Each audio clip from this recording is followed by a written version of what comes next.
Good afternoon, ladies and gentlemen. Welcome to Johanna Konta's press conference. If I could ask you to raise your hand, please, if you have a question.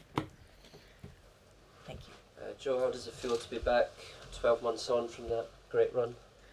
I'm really excited. I'm really happy. I guess I'm fortunate enough that I get to come back here in between the championships. So I've been back since, but it's nice to see Wimbledon having its fancy dress on, and I'm really excited to be back. So looking back at that run, I guess what were your biggest takeaways from it? What did you learn from it the most? I think more than anything is to trust that when I'm playing at my highest level and the level I want to be playing at, I can really make an impact in big tournaments, and I think that's a massive confidence boost for any player. But I think also specifically to here, it was at how well I was able to keep a good perspective. I really enjoyed last year's championships for giving me the opportunity of being at home, and I think I really took a lot of comfort in those home comforts, and I think that took the edge off on everything else that can go around any big tournament. And No, you go, please. Yeah. and just going into this one, is there extra pressure considering you did really well last year, or how do you see it? No, I see it in a way that first of all, we're very fortunate in tennis. We get to have an opportunity almost every week if you really wanted to perform. I'm treating this week as another opportunity for me to perform and for me to keep building on what I feel is a better and better level that I've been playing over the last number of weeks, and I'm just looking forward to going out there, competing, doing the best that I can. At the end of the day, I'm only accountable to myself, and to make sure that I do myself justice in the effort that I put in, and then there's still a whole second half of the season to play, which I'm also looking forward to. Lady in blue, please. You talked there about doing yourself justice. What would be doing yourself justice over the next fortnight? Going out there, doing the best that I can. To me, that means that I fight for every single point. I am clear on the way I want to play. I keep the attention on my side of the court, and that's what it means to me. Lady at the back, please. Yeah, Joe, more than 7 million people watched you play that match against Simona last year. I just wonder how many times you've watched it. I've watched highlights of it a number of times, different parts of it. I haven't watched the full match. It was quite a long match. I haven't watched the full match in one go, but I mean, quite a few times I would have watched little parts of it. Yeah. Gentleman at the back. What are some of the highlights of your work with Michael Joyce this year? I think Michael brings so much experience as a player, but then also as a coach who's worked with one of the great players. So I think it's a great education process for me on his experience, on the stories he says of the things he went through as a player, and kind of passing that wisdom on to me, and for me to really be able to learn from maybe his mistakes or the things that he would have done differently. I think that's almost invaluable. So he's also someone who really understands all parts of the game, from the on-court pressures to the off-court pressures to things that can go through your mind as a player. I think he's very in tune to that. So that's, again, quite valuable. Do you have questions? No? Okay. Gentleman in front, please. Serena is coming in next to the press conference, and obviously one of the things we're going to have to ask her is about the anti-doping stuff which has come up regarding her this week. We understand in a interview you gave earlier in the year to the New York Times, you talked about how you'd inadvertently missed a drugs test. So I wanted to just learn a little bit more about the circumstances of that, and just to understand how arduous are things like the whereabouts rules for professional athletes. I don't know what's happened with so I don't know, so I can only I don't know. For I mean, yeah. So my story is that it was basically a mix up of basically time zones more than anything. So for me, I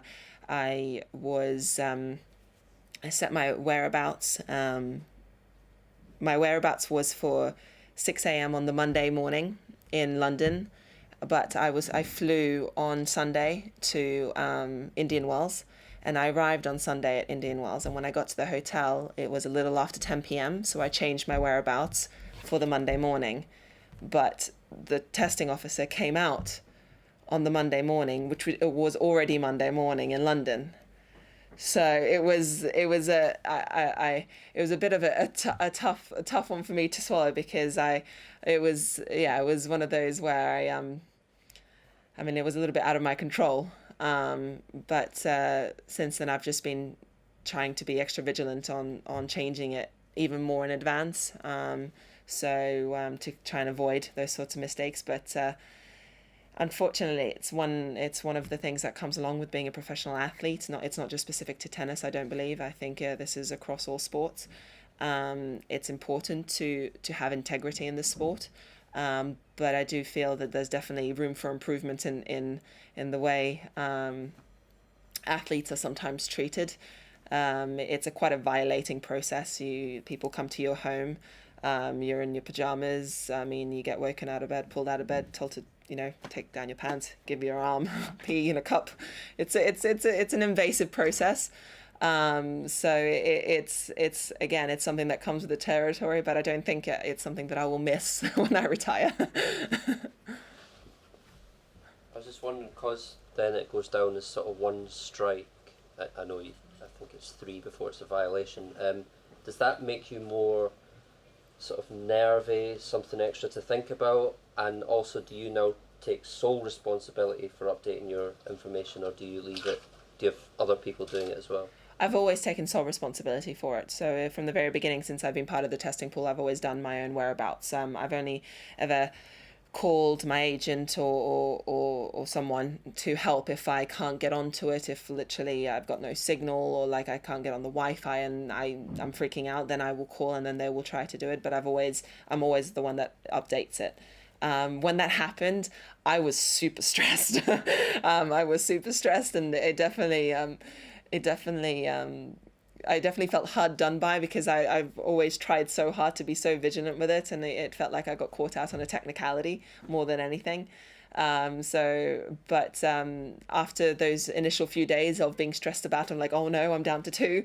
I just kind of took responsibility for it, and then just tried to adjust and make sure that I get it as far in advance as possible, and wait for that year to roll around, and then I've got 3.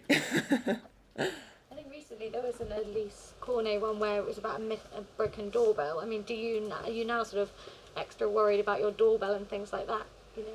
I mean, at the end of the day, I can only control what I can. I do the best that I can. I'm a clean athlete. I basically just try to trust in the fact that I follow the rules, and I fill it out, and I try to fill it out further in advance, and basically trust the process in that sense. I can't waste too much sleep on or worry on things that at the end of the day could be out of my control. I wonder what you think about Serena being given a discretionary seeding, and also slightly connected, do you think the women's draw should have a formula attached to it like the men's draw does to compensate for the gross surface? I don't know what the formula is for the men, sorry. So it's quite a complicated one, but it's based on what your previous results have been over the last 12 months, and then a little further on to give you extra points and therefore lift you up in the ranking, in the seedings, should I say. Okay. Whereas there's nothing like that in the women's draw. It's literally based on the ranking. The seedings are based purely on the ranking. Well, from my understanding, Grand Slams have always had the discretion of doing seeds how they see. It's basically at the discretion of where they place seeds. So I think that's why they had the opportunity to seed Serena where she is. Is that wrong? I'm guessing I'm right there. I don't know. Yeah. Is that right? Yeah. That's Women's the singles, they have discretion. they have discretion, so I'm guessing that's why they had the opportunity to seed Serena. I mean, it was in the pipeline and spoken about for quite some time, so I don't think anyone was surprised. But yeah, that's really all I know about the process. I don't know the ins and outs. So just how do you feel about your game entering Wimbledon and your first round opponent? So how well do you know her game? I don't know her very well at all. I mean, I practiced with her once in Charleston, so I know who she is, and she's actually a really nice girl. She's a player with a big game. I know she has big shots. And then in terms of me, I think I'm getting better and better. I feel like I'm playing more consistently at the level that I want to improve from and keep playing. So I'm looking forward to the opportunity to playing a great player. I'm looking forward to the opportunity of playing here again, and I'll be working very hard to earn my way into the next round. Do we have any more questions, please? No? Thank you very much, ladies and gentlemen. Thank you. Thank you. Thank you.